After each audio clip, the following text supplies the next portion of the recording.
Fala, meu amigo investidor, tudo bem? Bruno Catalca por aqui, e no vídeo de hoje eu quero mostrar como que a taxa Selic pode afetar os seus investimentos, tá? E por que que eu tô gravando esse vídeo? Porque hoje, quarta-feira, o Copom vai divulgar um aumento da taxa Selic, tá? Todo mundo já sabe que o governo, né, o Copom vai ter que aumentar a taxa Selic porque a inflação não para de subir, tá? E isso aqui, a gente só não sabe o quanto que o Copom vai aumentar a taxa Selic, né? Hoje a taxa Selic está em 2% ao ano e eles não sabem se vai para 2,25, para 2,5 ou até mesmo 2,75, que está todo mundo na expectativa, né? E o aumento da taxa Selic vai acabar influenciando sim os seus investimentos e é isso que eu quero explicar para você aqui nesse vídeo para que você não fique de fora, beleza? Então se você achou interessante esse tema, já clica aqui no joinha, compartilha aí com seus amigos que acham que possa se beneficiar disso e também se inscreve no canal aqui do lado ou aqui abaixo, sempre ativando as notificações para não perder nada, beleza? Então o que você vai ver nesse vídeo? Você vai entender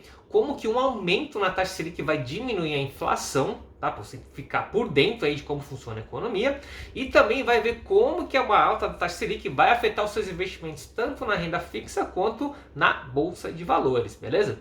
Então vamos lá, olha só, o que é a taxa Selic? A taxa Selic é a taxa de juros referência aqui do Brasil e ela serve basicamente para controlar a inflação, né? E como é que funciona esse mecanismo, tá? Quando você aumenta a taxa Selic, acontece basicamente três coisas aí, na verdade duas coisas aí que vão ter três consequências que vão ajudar para a diminuição da inflação, tá? Primeira coisa é o que? O aumento do retorno nos investimentos de renda fixa, isso mesmo. Quando aumenta a taxa Selic, você vai ter um aumento no retorno da renda fixa, como por exemplo o Tesouro Selic aí, né? E o que acontece? Quando a gente faz isso, a gente acaba atraindo os dólares, né, lá dos gringos, tá bom? O que eles fazem? Eles pegam os dólares, colocam nos investimentos em Tesouro Selic, ganham juros fácil, seguro, né? E com isso, com mais dólares entrando aqui no país, o dólar tende a cair. O dólar caindo, a inflação também tende a gradativamente ir caindo, tá bom? E o aumento nos investimentos, né, da rentabilidade dos investimentos, também tem o outro efeito mais doméstico aqui, mais aqui em casa, né? O que acontece? Com os investimentos rendendo mais, na verdade um pouco mais só nesse primeiro momento, tá? Isso acaba incentivando as pessoas a guardarem o dinheiro e investirem mais, tá? Ao invés de ficar gastando. E se as pessoas fizerem isso, gastarem menos, então a menor procura pelos produtos e bens de consumo vai acabar diminuindo e isso vai acabar diminuindo o preço também desses produtos e serviços, tá? E o segundo efeito é de que quando você aumenta a taxa Selic, você também aumenta os juros dos empréstimos, né? Os empréstimos ficam mais caros e por causa disso as pessoas também acabam parcelando em menos vezes as suas compras. Aliás, acabam parcelando menos, acabam comprando menos, né? Gastando menos dinheiro. E quando você diminui a procura, a mesma coisa, a inflação acaba caindo, os preços têm que recuar para incentivar as pessoas a voltarem a comprar, tá? Então é dessa maneira que a taxa Selic vai influenciar a queda da inflação, tá? É bom isso? É bom cair a inflação, tá? Mas nem sempre isso vai ser bom para os seus investimentos, tá? Então agora que você entendeu o mecanismo, né, de taxa Selic e inflação, eu quero falar sobre os investimentos em renda fixa e renda variável para você entender como é que isso vai afetar na sua rentabilidade, tá? Então primeiro vamos falar da renda fixa, tá? Basicamente, um aumento da taxa Selic vai aumentar os juros que você recebe na renda fixa. Então, por exemplo, os títulos pós-fixados, como o Tesouro Selic, vão acabar aumentando a rentabilidade, né? É bem simples, a taxa Selic estava 2%, vai subir para 2,5% ou mais, e o seu rendimento, a sua rentabilidade vai seguir o aumento da taxa Selic, tá? Agora, os títulos pré-fixados, esses vão acabar sofrendo uma perda, né? Os antigos, né? Se você tinha um título pré-fixado a 7%, provavelmente vão ser lançados no mercado outros títulos que paguem mais juros, né? Então, quem já estava investindo em pré-fixado vai acabar assim, vai diminuir a rentabilidade, vai diminuir o preço de face desse título, tá?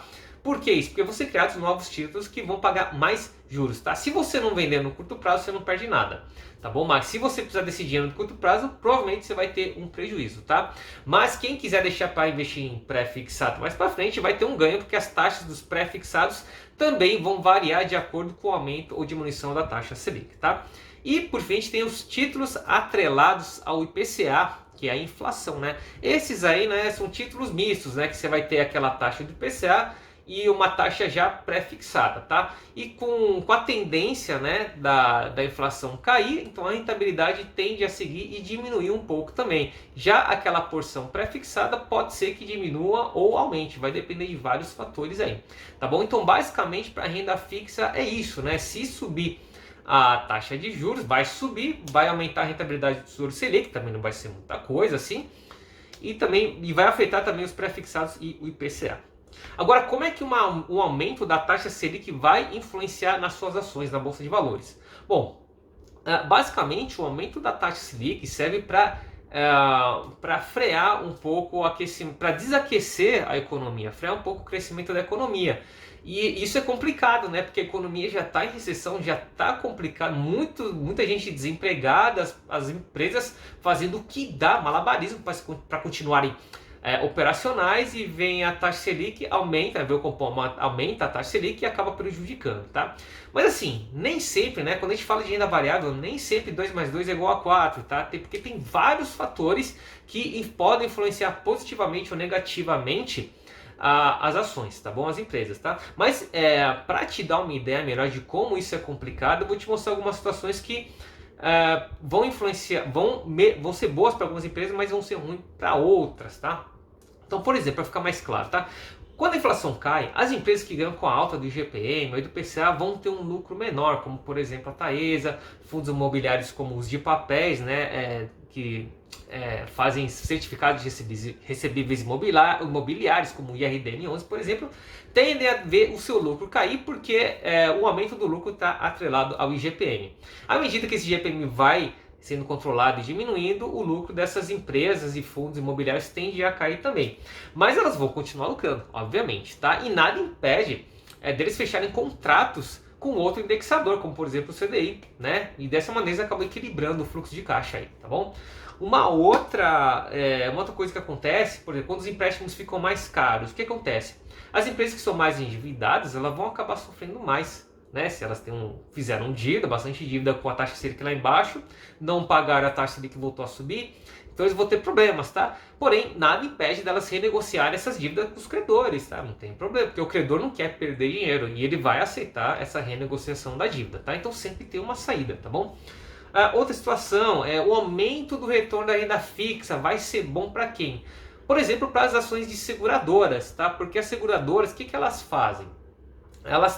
As boas seguradoras têm um flow muito grande. O que é o flow? O flow é a diferença, basicamente, entre os prêmios recebidos e os sinistros gerados. Por exemplo, imagina que você faz o seguro do seu carro com a Porto Seguro, você vai pagar um prêmio por isso. Tá? Se você tiver que usar seguro, você vai gerar um sinistro, né?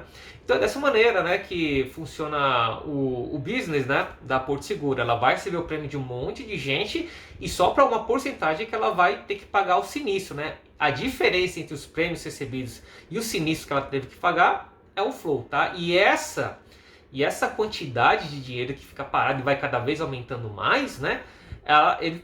Eles deixam investido em um tipo de investimento e a maior parte desse investimento está investindo em renda fixa. Então, se aumentar os juros da taxa Selic, vão aumentar os ganhos financeiros de seguradoras, por exemplo, tá?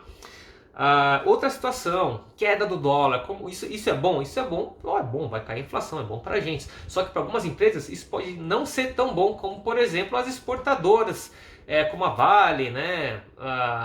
Exportadoras de commodities, né? De uma maneira geral, como as empresas de agricultura aqui, né, do agronegócio aqui do Brasil também exportam bastante grãos, então eles podem sentir um pouco isso no lucro, tá? Mas também tem a influência do preço da commodity lá fora, que se o preço da commodity é cotado em dólar, o dólar vai cair, beleza, mas se o preço da commodity subir, acaba compensando. Então assim, não dá pra gente cravar que as exportadoras vão com certeza sofrer, dá só pra gente desconfiar que pode acontecer alguma mudança aí no jogo, no ciclo de alta das commodities aí das exportadoras, tá?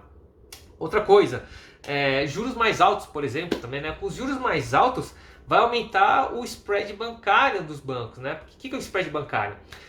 Qual que é o negócio do banco? Vamos supor que você foi lá e investiu num CDB do Banco do Brasil e ele vai te pagar, sei lá, 5% ao ano. o banco vai pegar assim e falar, ó, dá aqui o seu dinheiro, eu te dou 5% ao ano. Só que o banco vai pegar esse seu dinheiro e vai emprestar para outra pessoa, cobrando juros de, sei lá, 8% ao ano, tá? A diferença entre o 8% e o 5% é o spread bancário, tá? E sempre que tem um aumento da taxa Selic, com juros mais altos, o banco consegue fazer um spread maior, tá bom? Então, um aumento da taxa Selic também pode ser bom para os bancos. Só que o que acontece, né? Isso vai depender muito, tudo isso que eu falei vai depender muito do quanto vai ser aumentada a taxa Selic, né? Se vai ser 0,25, meio ou 0,75. Vai depender também se o Copom vai continuar subindo e qual a intensidade da subida dessa taxa de juros, tá bom? Então é muito difícil da gente fazer previsão. E é por isso que eu, particularmente, Bruno Kataoka, não perco meu tempo fazendo previsões, tá? Ao invés disso, eu faço uma coisa muito mais eficiente, que eu considero mais eficiente, tá? Eu quero ter o melhor resultado com menos de esforço possível. É isso que eu tento passar aqui para vocês que me seguem no canal. Né? E a maneira mais, quando se trata de bolsa de valores, a maneira mais eficiente de você ter altos retornos sem ter que ficar o dia inteiro fazendo previsões, levando em consideração o aumento da taxa Selic, aumento do dólar, diminuição do dólar, diminuição da inflação, sem ter que ficar fazendo todo esse tipo de previsão e perder um bom tempo em cima disso, é simplesmente comprando ações baratas, tá? Porque quando você compra uma ação quando ela está barata, você está na verdade comprando uma ação no início do seu grande ciclo de alta. Né? E quando você faz isso, você garante uma posição muito confortável, tá? Privilegiado lá embaixo. A ação vai subir e no meio do caminho, que é totalmente previsível, imprevisível você saber o que vai acontecer no curto prazo, você fica mais tranquilo, mais relaxado. Tá? Porque, por exemplo, nessa situação da taxa Selic, né, muitas coisas podem acontecer, pode ser bom para umas, ruim para outras, mas como você já se posicionou lá embaixo, você não precisa ficar quebrando a cabeça, arrancando seus cabelos, porque você já investiu tudo lá embaixo, barato, e você tem uma gordura aí, além de tudo isso, né, para conseguir pensar num próximo movimento caso tudo dê errado, né, caso tudo caia, né. Agora, eu sei que isso pode ser muito difícil, eu sei que isso pode ser complicado. Ah, Bruno, mas não é fácil comprar ação barata, você não consegue prever quando as ações vão reverter, você não consegue acertar o fundo. E sim, isso é verdade. O intuito nem é você acertar o fundo lá, ou a mínima da mínima, mas dá para você ter uma noção de quando os preços, uma forte queda está perdendo força e está se iniciando um novo ciclo de alta. E para explicar isso, eu escrevi um artigo, né? É o mais completo que eu escrevi até hoje, mostrando como que eu fiz, né, para conseguir determinar, para conseguir identificar esse momento na crise do coronavírus em 2020, né? Então nesse artigo eu coloco, né, como que eu enxerguei esses sinais de que a queda estava enfraquecendo e o novo ciclo de alta estava subindo. E por conta disso eu consegui investir uma grande soma de dinheiro e, mais uma vez, consolidar essa minha posição que eu chamo de confortável no início de um ciclo de alta, tá? E se você aprender a fazer isso, com certeza você vai ficar muito mais tranquilo, sem ter que ficar arrancando os cabelos e com medo de uma forte alta, forte queda das ações. Beleza? Gente, então assim, se você quiser saber mais sobre esse artigo, se você quiser dar uma lida, é só clicar no primeiro link da descrição, tá? Você vai até lá, não precisa deixar e-mail nem nada, é um artigo gratuito que eu coloquei lá e você pode ler até o final e sair muito mais preparado para enfrentar o sobe e desce da Bolsa de Valores, beleza? E assim, o que eu tinha para falar para você hoje era isso. Se você gostou, já deixa o like, compartilha aí com seus amigos e se inscreve no canal aqui do lado ou aqui abaixo, sempre ativando as notificações para não perder nada. E se você tiver alguma dúvida, algum comentário, é só deixar aqui abaixo do vídeo para a gente conversar, beleza? Então hoje eu vou ficando por aqui, a gente se fala no próximo vídeo, um grande abraço, tchau, tchau.